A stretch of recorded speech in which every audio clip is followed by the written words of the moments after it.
رہ رہے ہیں، اللہ نے ہمیں مسلمانوں کے گھر پیدا فرمایا، ان کے یہاں پیدا نہیں فرمایا۔ یہ ہمارے پڑوس میں ہے نا، چائنا اور ہندوستان کتنا بڑا ملک ہے، کروڑوں کی آبادیاں ہیں، اس میں اللہ کو نہ ماننے والے بھی ہیں اور بتوں کی پوجا کرنے والے، گائے کی پوجا کرنے والے بھی ہیں۔ یہ ہمارے جیسے انسان ہیں، سمجھدار ہیں دنیاوی اعتبار سے، لیکن اللہ کا شکر ادا کرنا چاہیے کہ اللہ نے جو مسلمان بنایا ان میں سے پیدا نہیں کرنی، ورنہ ہم بھی کسی گرودوارے میں، کسی مندر میں، کسی چرچ کے اندر اللہ نے کتنا بڑا کرم کیا کہ ماں کی گود میں کلمہ ملا، اس پہ شکر ادا کریں۔ آج تو مذہب بدلنا کوئی آسان بات ہے، لوگ مسلک نہیں بدلتے، مذہب بدلنا وہ تو قربانیاں دینی پڑتی ہیں، خاندان چھوڑنے پڑتے ہیں، بیوی بچے چھوڑنے پڑتے ہیں۔ اللہ کا شکر ادا کریں، ماں کی گود میں جب پیدا ہوئے، ایک کان میں اذان اور دوسرے کان میں تکبیر، مسلمان ہوئے، تو ان سے پوچھے جنہوں نے قربانیاں کی ہیں اس دور کے اندر بھی، جو اپنا مذہب چھوڑ کے اسلام میں آتے ہیں، ان سے پوچھے کہ اتنی ایسی ایسی کار گزاریاں ہیں، خاندان والے بائیکاٹ کر دیتے ہیں، بیوی بچے چھوڑ دیتے ہیں۔ پھر اللہ نے فضل فرمایا ہمیں صرف مسلمان نہیں بنایا، حضور اکرم صلی اللہ علیہ وآلہ وسلم کا امتی بنایا، سب سے آخر میں آنے والی امت سب سے پہلے جنت میں جائے، حضور کا امتی بنایا، امت کلیم نہیں بنایا۔ عیسیٰ علیہ السلام کی امت میں پیدا نہیں کیا، موسیٰ علیہ السلام کی امت میں پیدا نہیں کیا، آدم علیہ السلام سے لے کے حضور اکرم صلی اللہ علیہ وآلہ وسلم تک جتنے بھی نبی آئے ہیں سب نبیوں کے ماننے والے مسلمان ہیں۔ ہر زمانے نے جنہوں نے نبیوں کی بات کو مانا وہ مسلمان تھے، لیکن ان کو وہ درجہ نہیں ملا جو امت محمدیہ کو ملا۔ تو ہم نے تو اللہ سے کوئی درخواست نہیں کی، یہ تو اللہ کا چناؤ ہے کہ اللہ نے ہمیں حضور اکرم صلی اللہ علیہ وآلہ وسلم کی امت میں پیدا فرما دیا۔ اس پہ اللہ کا شکر ادا کہ اللہ تیری مہربانی ہے، تیرا شکر ہے، تو نے ہمیں حضور اکرم صلی اللہ علیہ وآلہ وسلم کا امتی بنایا۔ بھائی عبدالوہاب صاحب رحمۃ اللہ علیہ فرمایا کرتے تھے ساری دنیا کا صدر وزیر ہونا چھوٹی بات ہے، اور حضور اکرم صلی اللہ علیہ وآلہ وسلم کا امتی ہونا یہ بہت اونچی نسبت اللہ نے مجھے آپ کو عطا فرمائی، یہ بڑی اونچی نسبت ہے، اس کو ہم پہچانیں اللہ نے کتنی اونچی نسبت دی ہے اور کتنے فضائل ہیں اس امت میں۔ تو اللہ کا شکر ادا کرنا چاہیے، یہ اللہ تیری بڑی مہربانی ہے، تیرا شکر ہے تو نے حضور کا امتی بنایا، پھر حضور کا امتی بھی بنایا اور حضور کی محنت سے بھی جوڑا۔ یہ 1650 کا مجمع ہے، ان کے 3 چلے لگے ہیں، کچھ کے چلے لگے ہوں گے، کچھ کے سروجے، صرف اب منڈی باؤدین کی بات ہے، لاکھوں کی آبادی ہے، کتنے سال ہو گئے کام شروع، کتنے لوگ ہیں ابھی تک وہ سمجھتے ہیں کہ یہ کام حق اور سچ ہے، لیکن توفیق ہی نہیں ملتی، ہمت بھی کرتے ہیں لیکن حوصلہ ہی نہیں پڑتا، اللہ کے راستے میں نکلنے کی توفیق نہیں ملی۔ اور بہت سے ایسے لوگ ہیں کہ وہ سمجھتے ہیں یہ کام اور حق اور سچ ہے، اس کی تائید بھی کرتے ہیں، لیکن نکلنا نہیں ہوتا اللہ کے راستے میں۔ اور بہت سے لوگ ہیں جو ابھی تک اس کام سے ہی ناآشنا ہے، تو پتہ ہی نہیں کیا کام ہے، اور بہت سے ایسے لوگ ہیں وہ اس کی مخالفت کرتے ہیں، کہیں اللہ نے ہمیں ان میں نہیں کر دی۔ اللہ کا شکر ادا کریں کہ اللہ نے ہمیں اس راستے میں نکلنے کی توفیق عطا فرمائی، وقت لگانے کی توفیق عطا فرمائی، مسجدوں کے اندر، علاقوں کے اندر کام کرنے کی توفیق عطا فرمائی۔ پوری دنیا میں ہمارے یہاں سے جماعتیں جا رہی ہیں، منڈی باؤدین کی کتنی جماعتیں جاتی ہیں، جنہوں میں کتنے احباب کی، مردوں کی بھی ماں مستورات کی، چلے 4 مہینے کی، پورے ملک کے اندر، آپ کے علاقے سے، ملک کے اعتبار سے، پوری دنیا کے اعتبار سے کتنے ملکوں میں کام ہوا ہوگا، تو اللہ ہی جانتا ہے۔ تو یہ اللہ کا شکر ادا کریں، یہ سارا مجمع ہے آپ حضرات کی جنہوں نے قربانیاں کی، ماشاءاللہ بھی زور سے پہلے جو کارگزاری ہوئی ہے، دل خوش ہو گیا، اللہ کے فضل سے جیسے ہمارے بڑے چار ہیں اسی رخ پہ کام، اللہ کا فضل ہے، باقی کبھی بیچی تو وہ نہیں تو کیا کریں، اللہ کا شکر ہے، بڑوں کی منشا کے مطابق یہاں کام ہے اور کام صحیح رخ پہ ہے۔ سے بات آئی کہ اور اس کام کی مثال چاند کی سی ہے، کبھی بڑھتا ہے کبھی گھٹتا ہے، یعنی وہ تو ہم لگے رہیں گے، لگے رہیں گے، میں حضرت میں لگے رہو، تو ہم تو لگے رہیں گے، اللہ سے مانگتے رہیں گے، کرنا آتا ہی نہیں، کیا بغیر چارہ نہیں۔ تو اللہ کا شکر ہے، اللہ تعالیٰ نے آپ اور آپ کی قربانیوں سے، آپ اور آپ کی محنت سے پوری دنیا کے اندر آواز لگ گئی اور پوری دنیا اس طرح متوجہ ہوگی، اللہ کا شکر ہے، اس پہ بھی ہم اللہ کا شکر ادا کریں، اللہ تعالیٰ ہمیں استعمال فرمائے۔ ایک منصب فرما رہے تھے، کسی آدمی کا کسی آدمی کو کسی خیر کے کام کا موقع مل جانا، یہ اس کی قبولیت کی علامت نہیں ہوتی کہ یہ قبول ہوگا، بلکہ یہ قبولیت کا امتحان ہوگا، اور موت تک ہر آدمی امتحان میں، موت تک ہر آدمی امتحان میں۔ لیے ڈرتے رہنا چاہیے جی. اور اللہ تعالیٰ قرآن میں فرماتا ہے میں ضرور بالکل آزماؤں گا خوف سے، بھوک سے، مالوں کی کمی سے، جانوں کی کمی سے. اور میں کہ امتحان کس کا ہوتا ہے؟ اپنوں کا ہوتا ہے، قریب والوں کا ہوتا ہے، دور والوں کا نہیں ہوتا. تو اللہ سے دعا مانگنا، اللہ سے ڈرتے رہنا، اس کام کو کرتے رہنا. انہوں نے واقعہ بیان کیا. مان کے ایک صحابی تھے، وہی ایک قاتل تھے، حضرت عبداللہ بن سعد بن سرا رضی اللہ عنہ، وہی ایک قاتل تھے. حضور اکرم صلی اللہ علیہ وسلم کی صحبت میں رہتے تھے اور آپ کے اوپر جو وحی آتی اس کو لکھنا اور وحی کے جو وحی نازل ہوتی تھی آپ کے اوپر جو اثرات ہوتے تھے اس کو دیکھنا، اپنی آنکھوں سے دیکھنا. اور آپ کی صحبت میں رہتے تھے اور وحی کو لکھتے بھی تھے. لیکن اللہ جل شانہ اللہ کسی کو بھی امتحان پہ ڈالتے.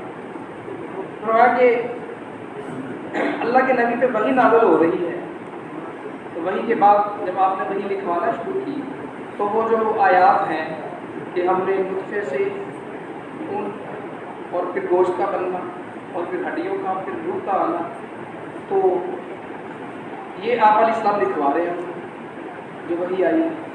تو اس کے بعد جو آخری جملہ ہے فتبارک اللہ احسن الخالقین، یہ ابھی آپ علیہ السلام نے نہیں لکھوایا، ابھی وہ پچھلی وہ جو آیات ہے وہ لکھوا رہے ہیں. اس صحابی کے ذہن میں اللہ نے بات ڈال دی، جو وحی آئی آپ میں وہ اس کے ذہن میں بھی ڈال دی. آپ نے ابھی نہیں کہا تو اس صحابی نے کہا فتبارک اللہ احسن الخالقین. اللہ کے نبی علیہ السلام نے فرمایا کہ ہاں مجھ پہ اس کی بھی وحی آئی، اس کو بھی لکھو. تو صحابی نے کہا یہ تو میں کہہ رہا ہوں، یہ تو میں نے کہا ہے. تو اللہ کے نبی کہہ رہے ہیں اس کو لکھو.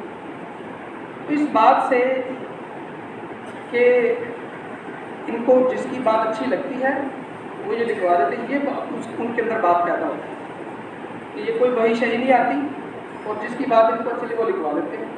اللہ کے نبی نے بڑا سمجھایا کہ نہیں یہ مجھ پہ اس کی وحی آئی، اس کو لکھو. کہ نہیں یہ تو میں کہہ رہا ہوں، میں اپنی بات پر اعتماد، نبی کی بات سے زیادہ اپنی بات پہ اعتماد اور اس پہ آگے نہیں. اور نبی کے اندر صحبت میں رہنے والے وہی یہ قاتل، میں یہ بات یہ وجہ ذریعہ بنی ان کے مرتد ہوں. تو اس لیے اس کام کو کرنا بھی ہے اور ڈرنا بھی ہے. اور ہر آدمی امتحان میں ہے موت تک. یہ اللہ نے مواقع دی ہے، یہ اللہ نے موقع دی ہے. اللہ تعالیٰ موت تک بھی قبول کر لی. ایسے رحمۃ اللہ نے فرمایا کرتے کہ اپنے آپ کو قبول کرواؤ، اپنے آپ کو قبول کرواؤ. ایک دفعہ ایسا نے فرمایا دیکھو بھائی اللہ تو اس دنیا میں ڈاکوؤں سے، چوروں سے، زانیوں سے بھی کام لے لے گا. بچوں پتہ چلے گا قبر میں جا. تو ڈرتے رہنا چاہیے، کرتے رہنا چاہیے. تو اللہ جل شانہ اپنے بندوں کو آزماتے ہیں، امتحانات دیتے ہیں. بعض کا احکامات آ جاتے ہیں آدمی کی حیثیت کے خلاف. اب دیکھنا اللہ دیکھتے ہیں کہ یہ اپنی حیثیت کو دیکھتا ہے کہ میرے حکم کو دیکھتا ہے. اور بعض کا حکم آ جاتا ہے معمول کے خلاف، ایک معمول ہے اس کے خلاف حکم آ گیا. اور بعض کا احکامات آ جاتے ہیں اچھے جذبے کے خلاف. تو اس میں دیکھا یہ جاتا ہے یہ حکم پورا کرتا ہے، یہ جذبہ پورا کرتا ہے. حکم پورا کرتے ہیں، اپنی حیثیت کو دیکھتا ہے. تو نبی حضور اکرم صلی اللہ علیہ وسلم کا زمانہ تھا، وحی آتی تھی، صحابہ قرآن اترتا تھا. تو اللہ نے تو قیامت تک یہ نظام ہے اللہ کا. اب نبی تو نہیں آئے گا، اللہ نے امت سے کام لینا. تو اللہ نے ہمیں بڑے دی ہیں، رائبٹ میں بیٹھے ہیں، اللہ ان کی رہنمائی فرما رہے ہیں، ان کو سجا رہے ہیں، ان کی طرف سے باتیں آ رہی ہیں. یہ کوئی اپنی طرف سے تھوڑی کر رہے ہیں، حضرات ہمارے ساری زندگیاں لگائی ہیں. اور وہی کا نظام تو نہیں ہے، لیکن اللہ نے ہر زمانے میں کام لینا ہے. تو فرمانے لگے انہوں نے مثال دی کہ جیسے شیطان ہے، کتنا اللہ کا قرب تھا، اس مقربین میں سے تھا، جن تھا، لیکن فرشتوں کا بھی سردار بن گیا. تو مردود ہونے کی وجہ کیا بنی کہ جب اس کو حکم ملا سجدہ کرو تو وہ حکم آیا اس کی حیثیت تھی کہ میں تو اعلیٰ ہوں اور آدم علیہ السلام کو مٹی سے بنی ادنا ہے اور میں پرانا یہ دے. اس نے حکم کا نہ دیکھا بلکہ اپنی حیثیت کو دیکھا. تو یہ وجہ بنی اس کے مردود ہونے کی. اس کی حیثیت آ گئی حکم.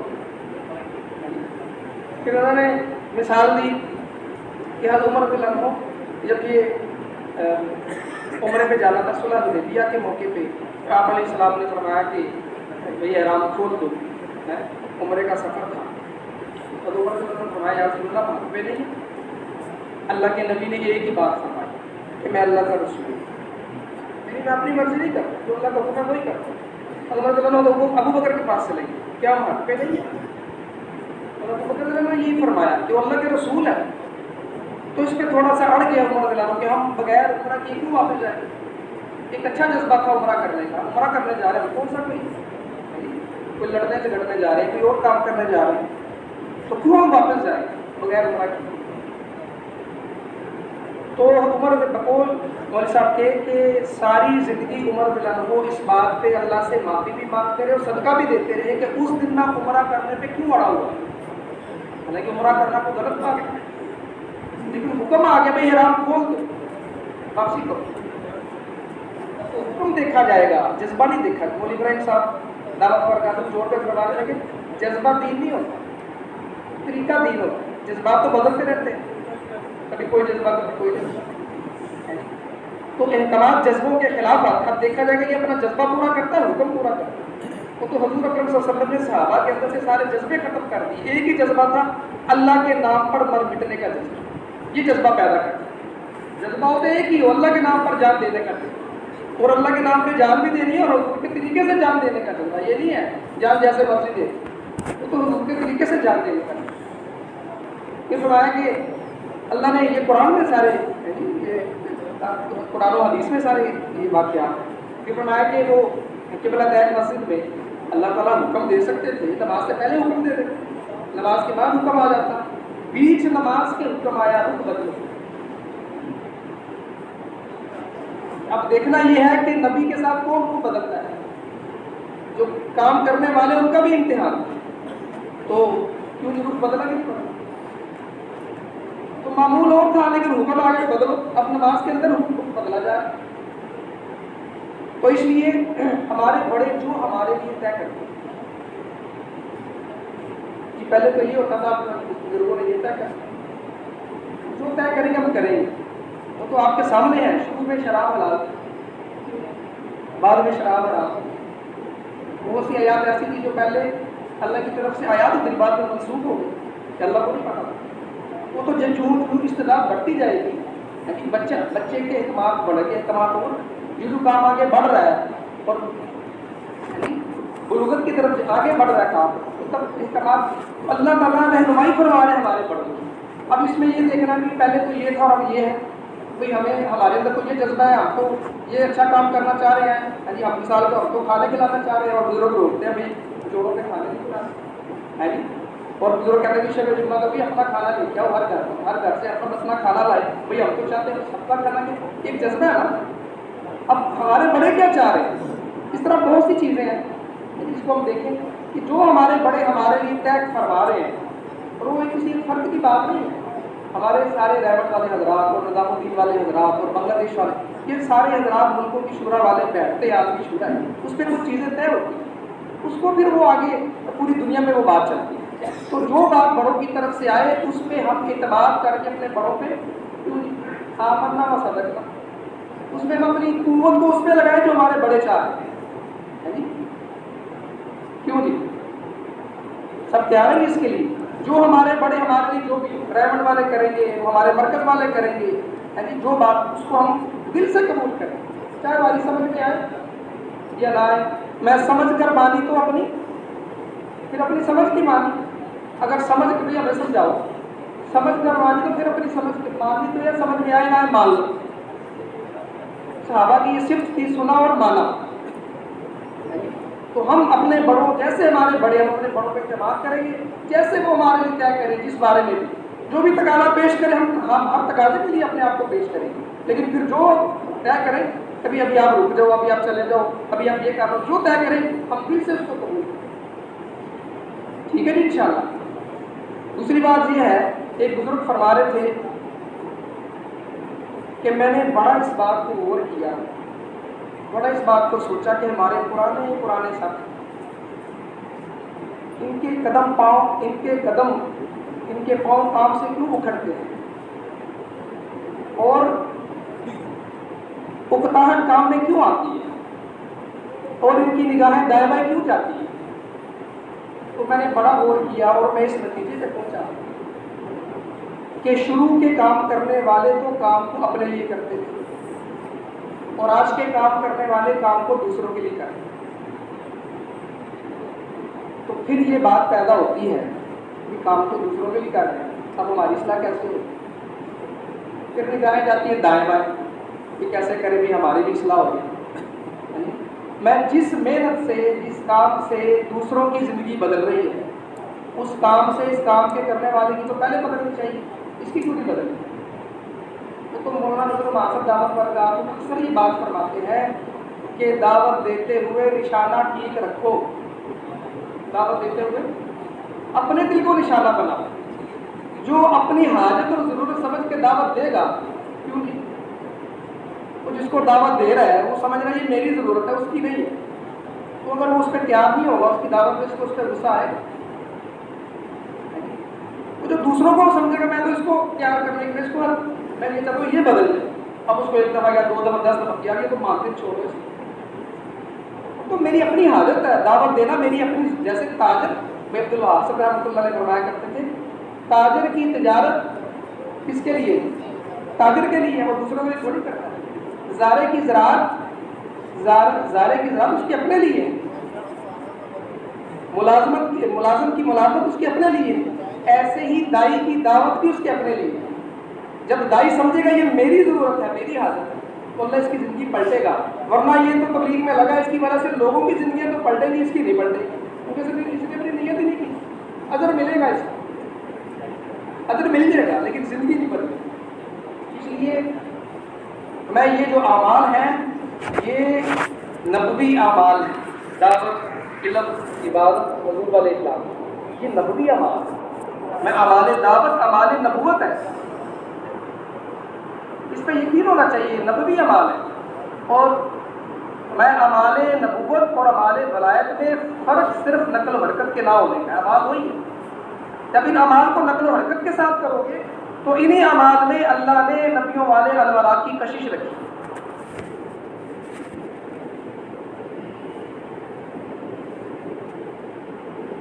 بقول بزرگوں کے کہ جو کہے تبلیغ میں ذکر نہیں ہے وہ تو جاہل ہے۔ وہ تو حیثر رحمۃ اللہ علیہ فرمایا کرتے تھے کہ جو گشتیں کرتا اور ذکر نہیں کرتا وہ آوارہ گردی کرتا ہے، اور جو دعوت دیتا ہے اور ذکر نہیں کرتا وہ باطونی ہے۔ ابھی جو پرانی مسترات کی جماعتیں جب گئی رہی ہیں تو ادھر بابا جوید صاحب نے فرمایا کہ حیثر کی بات کی کہ حیثر نے کہا حضرت ہم رشتے کرتے کرتے اس طرح وقت نہیں ملتا کہ ذکر کریں، تو کیا کریں؟ اتنے تقاضے ہوتے ہیں، کام میں لگے اتنا وقت نہیں نکلتا کہ تسبیحات پوری ہو جائے۔ تو حضرت نے ایک ہی بات کہی، عبد الوہاب جب بھوک لگتی کھانا کھاتے یعنی وہ تو کھاتے ہیں، تو حیثر کا ہاں بات سمجھ گیا، جب بھوک لگتی کھانے کے لیے وقت نکلتا تو لکھنے کے لیے کیوں نہیں؟ مولانا محمد احمد صاحب رحمۃ اللہ علیہ، تو اکثر آپ پرانے حضرات ہیں، آپ جوڑوں پہ گئے ہوئے ہیں، مولانا صاحب کیا فرمایا کرتے کوئی وقت بھی طے کرو، تاکہ وہ کہتے ہیں جگہ بھی طے کرو اور پورا دھیان جما کے اللہ کا ذکر کرو، اس وقت میں اللہ کو انتظار ہوگا، اس وقت میں بھی چلو جگہ تو اگر کر سکتے ہیں تو کر لیں، ورنہ وقت تو طے کریں، پھر اللہ کو بھی انتظار ہوگا اس وقت میں میرا بندہ میرے پاس آئے، پھر اللہ کی خصوصی رحمت متوجہ ہوتی ہے۔ جیسے ہمارے بڑے ہمیں کہتے ہیں کہ ہم ویسے کرتے ہیں۔ بھائی عبد الحسن رحمۃ اللہ کہتے تھے بھائی یہ تو تیسرا کلمہ پڑھتے ہو، اکثر یہ بات کہتے تھے بھائی زبان تو تمہاری ہے سبحان اللہ، اور دل کیا کہے اللہ کوٹ تیرے میں کوئی نہیں ہے، اور زبان کہے الحمدللہ اور دل کیا کہے اللہ خوبیاں ساری تیرے اندر ہے، اور زبان کہے لا الہ الا اللہ اور دل کیا کہے اللہ تو ہی ہمارا محبوب ہے، تو ہی ہمارا مقصود ہے، تیرے سوا کوئی جی لگانے کے قابل ہی نہیں ہے، اور زبان کہے اللہ اکبر اور دل کیا کہے اللہ تمہاری سوچ سے بھی بڑا ہے۔ کیا ہم نے آج تک اس طرح تسبیح کی ہے؟ کئی دفعہ سنا، میں نے بھی سنا، آپ نے بھی سنا ہوگا ایسا اس طرح دھیان جما کے تسبیح کی ہے۔ جو ہمارے کھڑے کرتے ہیں کر کو تو دیکھیں، یہی اعمال ہے، اسی سے ہماری زندگی بدلے گی، اسی سے ہمیں اللہ کا قرب ملے گا، ہمیں ادھر ادھر جانے کی ضرورت نہیں ہے، اس میں سب کچھ ہے۔ اور ایسا فرمایا کرتے ہیں جب درود شریف پڑھو، ایک دفعہ ایسا فرمایا کہ یہ گمان کرو کہ میں جب درود شریف پڑھتے ہوئے یہ گمان کرو کہ میں درود شریف پڑھ رہا ہوں، اب یہ فرشتہ لے کے درود شریف کیا اور حضور کی خدمت میں پیش کیا، یہ گمان بنا یہ پرندہ بن کے اڑا اور آپ کی خدمت میں حاضر ہو، اور اب حضور اکرم صلی اللہ علیہ وسلم کی پوری روحانیت میری طرف متوجہ ہے، یہ ایسا تو میں نے خود سنا، اس گمان سے بیٹھ کے درود پڑھو اللہ کے نبی، پھر اس کے فضائل تو بہت سے ہیں، لیکن پھر حضور کی قربانیوں کو یاد کرو درود پڑھتے ہو، کیا آپ نے کتنی قربانیاں کی، کیا کچھ نہیں کیا، کیا ہم نے ایسے درود پڑھا؟ استغفار کرتے ہوئے اپنے گناہوں کو سب سے بڑا جرم ہم نے نبی والے کام کو کام ہی نہیں سمجھا، ایسا فرمایا بھائی استغفار کرتے یہ پڑھو، یا اللہ میرا وہ گناہ جس گناہ کی وجہ سے تیری نظر ہم سے ہٹی ہوئی، یا اللہ تمہارے اس گناہ کو معاف کر، تو نے ہم سے توفیق چھینی ہے نا، ہمیں توفیق دے، اس طرح استغفار کرو، دھیان جما کرو اللہ سے مانگو۔ سب سے بڑا جرم ہم نے نبی کے کام کو کام نہ سمجھا، اس جرم کو سامنے رکھ کے پوری امت کی طرف سے توبہ کی، اور ایسا تو یہ بھی فرماتے تھے بھائی یہ کچھ شروع کے لیے ہے، بھی ایک تسبیح صبح ایک تسبیح شام، یہ تھوڑی ہے کہ اب 20 سال ہو گئے 30 سال ہو گئے 40 سال ہو گئے 50 بار ایک تسبیح صبح ایک تسبیح شام، 200 دفعہ پڑھو 300 دفعہ پڑھو 500 دفعہ پڑھو 1000 دفعہ کرو، اس کو بڑھاتے جاؤ۔ تو کیا ہمارے بڑے جو ہمیں ہدایات دیکھیں کہ کیا ہم اس پہ چل رہے ہیں، اس کو کر رہے ہیں؟ اگر کر رہے ہیں تو پورا فائدہ ہوگا، اگر کچھ کیا کچھ نہ کیا، ایسا فرمایا کرتے تھے تبلیغ کے تمام اعمال کرنے سے آدمی حضور والی ترتیب پہ آتا ہے، کچھ کیے کچھ نہ کیے تو اس سے حضور والی ترتیب پہ آنا مشکل ہے۔ اس لیے اپنے انفرادی اعمال کی بھی پابندی، اپنی تسبیحات کی پابندی، تلاوت کی پابندی، نظروں کی حفاظت، اپنی نمازوں کو بڑھیا بنانے کی مشق کرنا، کہ میری 20 سال مجھے تبلیغ میں لگے ہوئے، میری نماز میں کتنا فرق ہے، میری نماز کتنی، ہمارے حاج صاحب حاجی محمد صاحب رحمۃ اللہ علیہ، جس کی نماز جاننا جس کی زندگی جاننا، تو میں نے اپنی نماز کتنی بڑھیا نماز پڑھی، میں اپنی نماز سے اپنے مسائل کو حل کروانے والا بن گیا کہ نہیں بن؟ اپنی نمازوں پہ محنت کرنا، ایک وقت نکالنا اس کے لیے، جو وقت 2-2.5 گھنٹے عبادت پہ لگاؤ، اس میں ذکر بھی ہے، تلاوت کی، نمازوں کو بڑھیا بنانے کی مشق بھی ہے، دعائیں کرنا اپنے لیے امت کے لیے، میری آج کی نماز جو کل کی نماز سے بہتر ہونی چاہیے، اگر نہیں ہے تو میں کیوں 90 میں جا رہا ہوں نقصان میں جا رہا ہوں، تو اس کو کیا آپ نے سوچا؟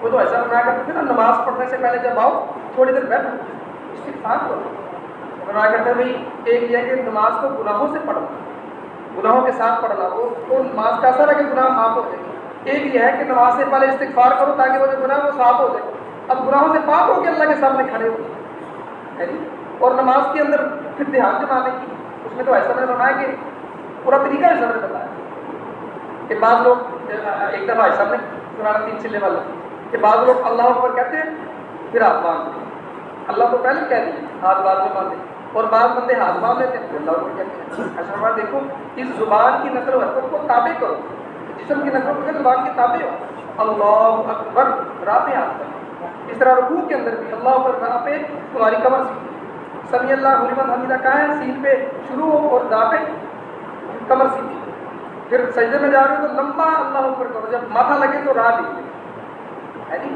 پھر ایسا کرنے کے پہلی مشق نماز میں کیا ہے، جو بولو اس کو سنو، یہ پہلی مشق ہے، پھر زبان کی مشق، کانوں کی مشق، ہاتھوں کی، جسم کی نقل و حرکت، سوچ کی مشق، ان سب کو کرنا ہے، اور ایسا میں کہا دیکھو جب تم اس کو شروع کرو گے نا تو کبھی ایک چیز قابو میں آئے گی، کبھی دوسری نکل جائے گی، کبھی دوسری قابو میں آئے گی، کبھی تیسری نکل جائے گی، تو شیطان کہے گا تم تیرے چکر سے پائے گی، چنگی بھلی نماز پڑھنا تھا تم کہتے آنے لگا، تو شیطان کو رگلائے گا اس کو۔ تو میں نے کہا دیکھو جب کوئی بندہ جس کو سائیکل چلانا نہیں نہ آتا تو شروع میں سائیکل چلانا کیسے سیکھتا ہے، ایک بندہ سائیکل پکڑتا ہے وہ اوپر بیٹھتا ہے، اب اس نے پیچھے سے پکڑا وہ چلا رہا ہے، اب لگانا پیڈل کا زور ہے، لگاتا بریک ہے، بریک لگانی ہے پیڈل لگاتا ہے، کبھی ادھر لگا رہا ہے کبھی ادھر لگا رہا ہے، کبھی ادھر گر رہا ہے کبھی ادھر گر رہا ہے، اور پھر کرتے کرتے کرتے کیوں جی پھر خود بھی چلاتا ہے، پیچھے ایک سواری پیچھے بٹھائی ہے، ایک جناب آگے بٹھائی ہوئی ہے، اور پھر موت کے کنویں میں بھی چلانے والے سائیکل نہیں ہیں کیسے چلاتے ہو؟ تو میں جب تم محنت کرو گے اپنی نماز پہ پھر اللہ ایسی نماز بنا دے گا تمہیں، لیکن محنت تو کرو، ہم نیت تو کریں، ہم نے ایسی نماز بنانی ہے، اس نماز ایسا تو فرمایا کرتے تھے ابو بکر رضی اللہ عنہ کی نماز کی نیت کرو کہ ان جیسی نماز بنانی ہے، وہ تو جب نیت کر کے محنت شروع کریں گے چاہے وہاں تک نہ پہنچے، جن کی شباہت اختیار کرو گے، جن کی نقل اتارو گے انہیں کے ساتھ اشر، ایسے ہی ہے نا۔ تو اس طرح ہم ان سارے اعمال کی پھر ایسا فرمایا کہ کم از کم آدھ پون گھنٹہ دعاؤں کے لگا، اس کی مشق کرو، ایک وقت میں کٹھی نہیں مانگ سکتے، 5-10 منٹ اس کو تقسیم کر لیں، اللہ سے اپنے عائشہ نے اس کا بھی بتایا، کہتے اول تو ہم مانگتے نہیں اللہ سے، اگر مانگتے تو اللہ کو آڈر دیتے، اللہ ہمارا محتاج ہے، اللہ ہمارا پابند ہے۔ وہ تو مولوی جمیل صاحب رحمۃ اللہ نے فرمایا تقریر والوں اللہ پہ دعوے نہ باندھا کرو، اللہ کسی کا پابند نہیں۔ وہ تو یحییٰ علیہ السلام کی گردن میں چھری چل گئی، حضرت عیسیٰ علیہ السلام کے سر پہ آرا چڑھ گیا ہے جی، وہ 70 نبی کو شہید کر دیا، اللہ کسی کا پابند نہیں ہے، اللہ پہ دعوے نہ باندھا کرو، اللہ ہمارا محتاج نہیں۔ تو دعا مانگنا اللہ سے ایسا ہے کہ جتنی اللہ کی بڑائی کی تمہیں آتی ہیں آیات وغیرہ قرآن وہ پڑھو، پھر درود شریف پڑھو، پھر اللہ کی بڑائی اپنی اردو کے الفاظ میں اللہ کی بڑائی بھی جیسے ہم دوسروں کو سناتے ہیں اللہ خالق ہے، اللہ مالک ہے، اللہ کی بڑائی اللہ کو سنا، اللہ کو نفع دینے والا ہے، اللہ کو نقصان دینے والا ہے، عزت دینے والا ہے، ذلیل کرنے والا ہے، اللہ کی بڑائی اللہ کے سامنے بیان کریں۔ پھر حضرت نے فرمایا اپنی کمیاں اپنی چھٹائی اللہ کی، اللہ میں تو ایسا ہوں، میں تو گندا ہوں، میں تو نطفے سے تو نے پیدا کیا، اپنی کمیاں اللہ کے سامنے رکھو، اپنی چھٹائی اللہ کے سامنے رکھو۔ پھر اس کے بعد دعا میں جو اللہ نے تم پہ احسان کیے ہیں وہ اللہ کو گنواؤ، یا اللہ اتنے گندا ہونے کے باوجود تو نے مجھ پہ یہ احسان کیا، یہ کیا، یہ کیا، یہ کیا، یہ کیا، سارے احسان اللہ کو گنواؤ۔ پھر بعد میں اللہ سے کہہ دو کہ اللہ تم مجھ پہ یہ بھی احسان کرتے، جو مانگنا ہے آخر میں وہ بھی مانگ لو اللہ سے۔ تو اللہ ہمارا محتاج تھوڑی ہے کہ جو مانگے وہ ضروری، ہاں یہ ضرور ہے کہ یہ یقین ہونا چاہیے جو بھی دعا مانگے کہ قبول ہوگی۔ اس کی پھر 3 شکلیں ہیں جیسے آپ علماء سے سنتے ہیں، یا تو وہ چیز مل جائے گی، یا اللہ وہ جو آفتیں آنے والی ہیں وہ رک جائیں گی، یا پھر اللہ کے انتظاروں میں جمع ہوگی۔ لیکن دعا مانگنا نہیں چھوڑ۔ مولوی برہم صاحب اجتماع پہ کیا فرما رہے ہیں کہ دعا عبادت بھی ہے اور حاجت بھی ہے، اور دعا مانگنے کا حکم ہے، اور دعا عبادت کا مغز ہے۔ اور نبیوں نے یعنی دعا کے ذریعے موسیٰ علیہ السلام کے فقر، دعا کے ذریعے فرعون کی بادشاہت کو کیوں نہیں، کیا ہوا اس کے ساتھ؟ ابراہیم علیہ السلام یعنی اللہ تعالیٰ نے ان کی دعا سے نمرود کو پکڑا کہ نہیں پکڑا؟ دعا کے ذریعے سے نبیوں نے سارے کام کرا۔ تو اس کو بھی ہم ایک رستہ ہے، یہ دعوت، اس میں دعوت بھی ہے، اس میں عبادت بھی ہے، اس میں علم بھی ہے، اس میں حضور والے اخلاق بھی ہیں، ساری چیزیں ہیں۔ ان ساری چیزوں کو کرنا اور یقین سے کرنا کہ اسی سے میرے سارے مسئلے حل ہوں اور اسی سے سارے کام، اور ادھر ادھر نگاہ نہ ہوا ہماری، کہتے ہیں ایک ہے اخلاص، ایک ہے استخلاص، یکسو ہو کے کام میں لگنا، ادھر ادھر نگاہ نہ چاہیے۔ جتنے بھی شعبے ہیں دین کے وہ سارے ہمارے شعبے ہیں۔ اور ابراہیم صاحب کا بیان کر رہے تھے بھائی یہ اپنی علیحدہ دنیا نہ بناؤ، یہ تو مدرسے والے یا تبلیغ والے ہیں، یہ سب ہمارے ہیں، یہ تو مدارس تبلیغ کی کمائی ہے۔ کیونکہ پہلے مدرسوں میں کون جاتے تھے؟ آج سے 50-100 سال پہلے مدرسہ میں کون بچوں کو کیسے بچوں کو داخل کیا جاتا ہے؟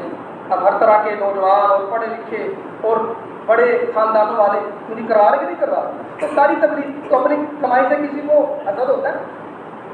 تو یہ سارے شعبے ہمارے ہیں، سارے شعبے ہمارے ہیں، جتنے بھی دینی کام ہو رہے ہیں ہم کسی کی مخالفت نہیں کریں گے، لیکن ہم یکسو ہوں گے اپنے کام کہ جس کام سے میری زندگی بدلی میں تو یکسوئی سے اس کو کروں۔ ہمارے ایک ساتھی ہیں پیر محمد صاحب، پتہ نہیں فوت ہو گئے، بغل ادھر چمن کے تھے، کہہ لگے میں نے 4 ماہ لگائے تو میرے اندر شوق پیدا ہوا، میں عالم بن تو ہمارے صاحب کے پاس آ گیا، عمر بڑی تھی، ہمارے صاحب نے کہا بھائی تو اپنا شوق اپنے بچوں پہ نکال، تبلیغ کا کام کر، اب تیری عمر نہیں ہے تو اپنے بچوں کو عالم بنا رہے، اللہ نے تمہیں اس کام سے نوازا، اس کے اندر تو کسی چیز کی نفی نہیں ہے، لیکن اللہ ہم اپنے کام کے اندر کیوں نہیں یکسو ہوں گے اور اسی سے سارے کاموں کا بننا سکتے ہیں، اسی سے ہمارے کام بنے، کسی کی نفی نہیں کریں گے، لیکن اپنے کام میں یکسو ہوں، ادھر ادھر ہماری نگاہ نہ جائے، کسی کام سے سارے مسئلوں کا حل، سارے کاموں کا بننا، دنیا اور آخرت کے سارے مسائل، دنیا کے بھی آخرت کے ساری انسانیت کی یہ یقین ہونا چاہیے۔ تو نیت کرتے ہیں انشاءاللہ یکسو ہو کے اس کام میں لگیں گے، یکسو ہو کے، بلکہ وہ قرآن کے ایک دفعہ مولانا زبیر الحسن صاحب رحمۃ اللہ علیہ کے زمانے میں ایک نظام الدین کے وکیل وہ آئے حضرت کی خدمت میں، کہا حضرت مجھے 1 ماہ کی چھٹی چاہیے، میں نے فلاں شہر کی خدمت میں اعتکاف کے لیے جانا۔ انہوں نے فرمایا کہ تجھے 30 سال ہو گئے تبلیغ میں لگے، ابھی تو نے عبادت اور دعوت کو جمع نہیں کیا، کہ جو دعوت میں لگ کر عبادت میں ترقی نہیں کر سکا وہ دعوت کو چھوڑ کے عبادت میں کیسے ترقی کرے گا؟ کہ مولانا یاسر رحمۃ اللہ علیہ فرمایا کرتے تھے اپنی عبادت میں ترقی کے لیے دعوت کو لازم پکڑو، جس چیز کو اپنے اندر لانا چاہتے ہو اس کی دعوت کو، تو ہم نے عبادت اور دعوت کو جمع کرنا ہے، سارے کام ہیں نبوی کام ہیں، خود بھی کرنے ہیں، امت سے بھی کروانے ہیں، سب کچھ پہ لانا ہے نبوی اعمال پہ.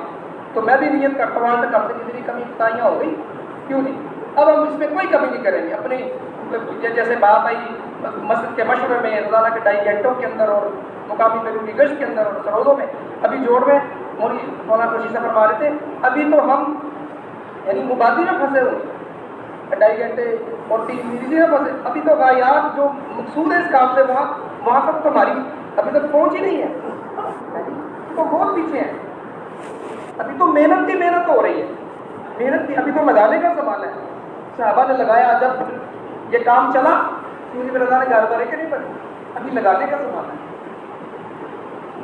صحابہ کے گھر خالی ہوئے، پیٹ پہ پتھر باندھے، پھر اللہ نے ساری دنیا کے روم اور فارس والوں کے فلانے قدموں پہ ڈالے کی ڈالے. ایک ہوتی کارخانہ بنانے کی محنت، ایک ہوتی کارخانہ چلانے کی محنت. تو بنانے کے زمانے میں جو لگاتا ہے چلنے کے زمانے میں اسی کو ملتا ہے. یہ بنانے کا زمانہ ہے، ابھی محنت کی محنت ہو رہی ہے. میں جب یہ محنت زندہ ہوگی، دعوت زندہ ہوگی، علم زندہ ہوگا، عبادت زندہ ہوگی، حضور والے اخلاق زندہ ہوگے، میں ایسا فرمایا کہ پھر تو ملکوں کے ملک آئیں گے. ابھی تو ہماری زبانوں میں یہ بات نہیں آ رہی اللہ سے اللہ کے غیر سے نہیں ہوتا ہے جی.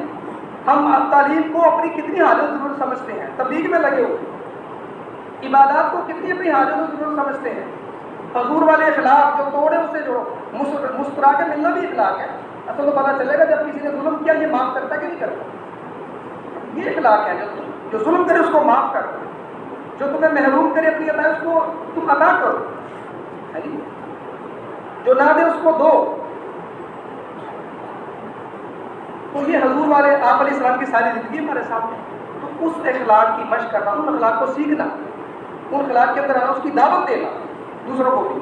آج جتنے بھی جھگڑے ہیں کس چیز کے ہیں؟ یہ کچہریاں اور عدالتیں جو بڑی کس لیے بڑی ہیں؟ ہر بندہ کیا کہتا ہے جی میرا حق اور دینے والا، لینے والے سارے اور دینے والا. کہتے 2 بھائیوں کی لڑائی ہو گئی نا، تو کچھ لوگوں نے کہا میں ان کی صلح کروا دوں. تو ایک بھائی کے پاس گئے، اس کو کہا یار تو بڑا ہے جب تو ہی معاف کر دے. کیا تمہیں نہیں پتا کہ اللہ کے نبی کی حدیث ہے جو بڑوں کا عدل نہیں کرتا وہ ہم میں سے نہیں ہے. اس کو بڑا سمجھایا، انہوں نے نہیں مانا. وہ چھوٹے کے پاس چلے گئے، تو چھوٹا جب کوئی مان جائے وہ بڑا تو صلح کر لے. اس نے کہا آپ نے نبی کی حدیث نہیں سنی کہ جو چھوٹوں پہ رحم نہیں کرتا وہ ہم میں سے نہیں. اس نے اپنی مرضی کی بات پکڑی، اس نے اپنی مرضی کی بات پکڑی. اگر دونوں جو وہ جس سے وہ اٹکا ہوا ہے اگر وہ ادھر کر لے، وہ ادھر والی بات کر لے تو کام ہو جائے گا کہ نہیں ہو جائے گا. وہ چھوٹے پہ شفقت کرنا شروع کر دے، وہ بڑوں کا کرنا شروع، کام تو بن گیا. آج سارا مسئلہ لینے کا ہے، دینے کا. اور صحابہ دینے. مولا ابراہیم صاحب دعوت پروگرام نے کیا فرمایا کہ دنیا کو اللہ نے امتحان کی جگہ بنایا اور آخرت کو بدلے کی جگہ بنایا. اور دنیا حقوق کی جگہ ہے، اللہ کا حق اور بندوں کا حق. اللہ کا حق کیا ہے؟ اللہ سے ڈرو اور اللہ پہ یقین کرو اور اللہ کی عبادت کرو، یہ اللہ کا حق ہے. اور بندوں کا کیا حق ہے کہ بندوں کے ساتھ انصاف سے رہو. بندوں کے ساتھ جو اپنے لیے پسند کرتے دوسروں کو بھی وہی پسند کرو. اور اس سے آگے بڑھ کے احسان سے رہو کہ معاشرہ تو احسان کرنے سے بنے. اور پھر کیا فرمایا کہ صحابہ کا جو معاشرہ تھا وہ تو احسان سے بنا. انہوں نے اپنے معاشرے کو احسان سے بنایا، احسان سے بھی آگے. وہ جو بکرے کی سری آئی کتنے کروڑ سے چکر کاٹ کے دوبارہ واپس آ گئی، یہ ساری تھا. وہ پیاسے مر رہے ہیں، اپنا چچا زاد وہ بھی کہہ رہے ادھر جاؤ، اس نے آگے کسی نے پانی نہیں پیا، سب شہید ہو گئے. یہ کیا تھا؟ احسار تھا. تو احسان سے آگے احسار پہ صحابہ نے معاشرہ بنایا. تو کم از کم ہم اس پہ تو آ جائیں کہ انصاف سے رہیں. اچھی بات تو یہ کہ احسان معاشرہ بنے گا احسان کرنے سے. اس لیے فرمایا کہ مخلصین پر محسنین غالب آ جاتے ہیں. مخلصین پر محسنین احسان کرنے والے غالب رہتے ہیں. اخلاص والوں پہ احسان کرنے والے غالب آتے ہیں. اللہ پاک مجھے بھی اس کی توفیق عطا فرمائے. ہم یہ ساری چیزیں برداشت کر کے چلنا، ساتھیوں کی کمیوں کو. شیطان بڑا عائشہ فرمایا کرتے تھے میں نے بڑے بڑے ڈاکوؤں کو، چوروں کو، زانیوں کو، شرابیوں کو اس کام میں چلتے دیکھا. اعتراض کرنے والا اس کام میں نہیں چل سکتا. میں نے خود عائشہ سے سنی یہ بات، ایک دفعہ نہیں کئی دفعہ سنی. اعتراض کرنے والا اس کام میں نہیں چل سکتا. مولانا الیاس رحمۃ اللہ نے فرمایا کرتے تھے کسی کی ٹو میں نہ لگنا، کسی کی تربیت کے چکر میں نہ پڑنا. تربیت اللہ کرے. جیسے کل بھی بات آئی, اس کام کی مثال سمندر کی سی ہے, اور سمندر اپنے اندر مردار مچھلی کو برداشت کرتا ہے. تو اگر مردہ مچھلی کو ہم نکالیں گے تو ہاتھ گندا ہوگا کہ نہیں ہوگا؟ وہ تو اس نے پھینکنا ہی پھینکنا ہے اس کو, تو ہمیں کیا ضرورت پڑی اپنا ہاتھ گندا کریں. جو اس کام میں کیوں جی اللہ خود ہی, اللہ کا کام ہے یہ, اللہ کا کام ہے یہ, کسی کا کام ہے. اللہ دیکھ رہے ہیں, اللہ اوپر بیٹھے ہیں, اللہ کا کام ہے. ہمیں کسی پہ کسی کی اصلاح کے چکر میں نہیں پڑنا چاہیے, کسی کی تربیت کے چکر میں نہیں پڑنا چاہیے. اس کی ہم تربیت کریں گے. ہم کسی کی کیا تربیت, تربیت تو اللہ کرتے ہیں. حافظ صاحب رحمۃ اللہ نے جب فرمایا کہ صحابہ کی, نبیوں کی, اولیاء کرام کی, سب کی تربیت اللہ کرتے ہیں, سب کی تربیت اللہ کرتے ہیں. لیکن جو اللہ سے کہے تو صحیح کہ اللہ میری تربیت فرما. ہم کسی کی تربیت کے چکر, جو اللہ کے کام ہے وہ ہم اپنے ذمہ نہ لیں. مولانا سید احمد خان صاحب رحمۃ اللہ نے فرمایا کہ اگر تم نے کسی کی کمی دیکھ لی, اب اس کو کمی دیکھو نا, منہ پھیر لو. ہے سبھی فرمایا کرتے تھے, اگر کسی کی کمی نظر آئے تو منہ پھیر, کمی نہ دیکھ. بول کے اگر کوئی ننگا آدمی ہو, ننگا آدمی, اس کو بھی دیکھتے منہ پھیرتے کہ نہیں پھیرتے؟ تو کمی والے بھائی کو دیکھ کر منہ پھیر, آنکھیں بند کر, میں نے نہیں دیکھی. تو اگر اگلا درجے کی بات, پھر اس کا تذکرہ بھی کسی سے نہ کرو کہ باطل کی موت یہ ہے کہ اس کا تذکرہ ہی چھوڑ دو. کمی کو بیان کرنا یہ فضا کو فاسد بنا دیتا ہے. حضرت عمر رضی اللہ عنہ گشت کر رہے ہیں اور بوڑھے میاں اندر شراب پی رہے ہیں. تو آپ کیوں نہیں, جب اندر جا کے پکڑا میاں جی کو, انہوں نے کیا کہا کہ امیر المومنین میں تو ایک جرم کیا ہے, شراب پی رہا ہوں, آپ نے تو 3 جرم کیے. ایک تجسس کیا, پھر دیوار پلنگ کے آئے, پھر بغیر اجازت کے آئے. تو عمر رضی اللہ عنہ روئے, اتنا روئے کہ آپ کی آواز کو منہ میں کپڑا ڈالا. باہر جو صحابی صاحب تھے ان کو بھی نہیں بتایا اندر کیا ہوا, واپس چلے گئے. وہ بوڑھے میاں کئی عرصہ مسجد میں نہیں آئے, ڈرتے ہوئے کہ عمر کی اتنی جلالی تھی. تو کچھ عرصے کے بعد جب وہ مسجد میں آئے تو ایک کونے میں پیچھے بیٹھے ہوئے تھے. تو حضور حضرت عمر رضی اللہ عنہ نے بلایا, میاں کی طرف. ہم انہوں نے کہا بات نہیں, ڈر گئے, کہا قریب آ جاؤ, اور قریب آؤ, اور قریب آؤ. جب قریب آئے گا کان قریب, جب انہوں نے کان قریب کیا تو فرمایا میں نے اس رات کی بات کا تذکرہ کسی سے نہیں کیا. تو ان بوڑھے میاں نے کہا کہ میں نے اس رات سے شراب پینے سے توبہ کر لی. انہوں نے فرمایا کہ جب بڑے چھوٹوں کی کمیاں دیکھیں گے نا, پھر چھوٹے بھی بڑوں کے آپ تلاش کریں. کمیاں نہیں دیکھیں, کمیوں کو چھپانا ہے, کمیوں کو چھپانا ہے. تو ایسا نے فرمایا کہ اگر کوئی بندہ مشورے میں بیٹھے اور اس خیال سے بیٹھے کہ فلاں تو اس خیال کا ہے, صرف یہ خیال اس میں آ رہے یا فلاں تو ہے اس خیال کا, تو اس نے اپنے لیے بھی اور ساتھیوں کے لیے رحمت کا دروازہ بند کروا دیا.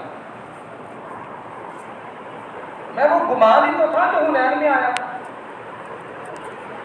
اور نئے صحابہ کے دل میں آئی تھی بات, پرانوں کے دل میں نہیں آئی. حضور موجود ہیں, بڑے بڑے اکابرین صحابہ موجود ہیں, نیوں کے جی میں آج ہم کثرت میں, تو کیا ہوا, کیوں نہیں